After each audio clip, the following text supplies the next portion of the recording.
Let's check in now with local leaders who are on the front lines of the pandemic. First, let's go to the mayor of Birmingham, Alabama, Randall Woodfin. Mayor Woodfin, thanks so much for joining us. And a major development today, the president says houses of worship are essential and must be allowed to reopen this weekend. Your state's governor said religious services were able to resume last weekend. Will the president's proclamation make much of a difference, for example, for your city?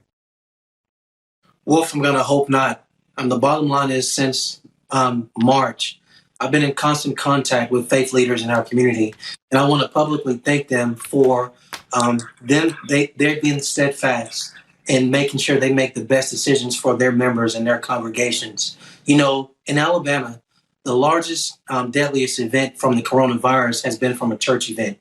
We know that outside of nursing homes, churches have the second largest gathering of our seniors in our community.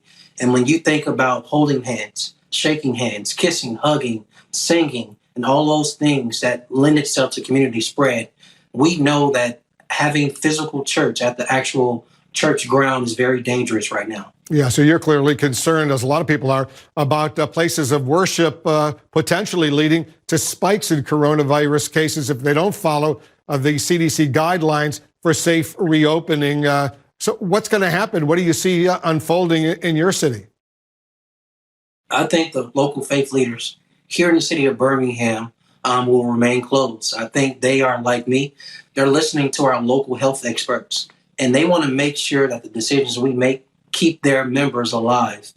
They want to make sure that the church is not participating in community spread, and they want to also make sure the church is not going to participate if there's an increase or spike in the community and has a run on hospitals. So I'm in constant contact with our faith leaders, and I am very appreciative of the decisions they're making to protect their members of their church. Yeah, these are truly life and death decisions that have to be made. We have seen the coronavirus disproportionately impact the African-American community all around the country. Do you worry, Mayor, that reopening churches, for example, could further that disparity in Birmingham? I do worry, Wolf, and it's very simple.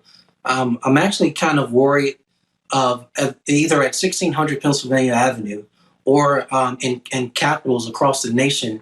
There's this language around, quote, personal responsibility. I think that language is offensive during a global pandemic and a health crisis in our nation, because the government does have a role in protecting people's lives. The government has a role in making sure that there's not community spread.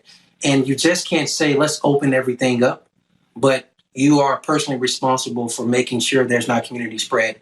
And so the government doesn't have the luxury at the local, state, or federal level to wash our hands and believe that it's all up to the individuals in the community.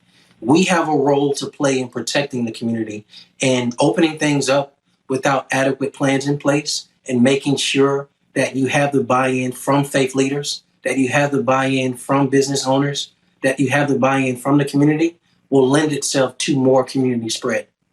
Mayor Randall Woodfin of Birmingham, Alabama, you got an enormous challenge ahead of you. Good luck.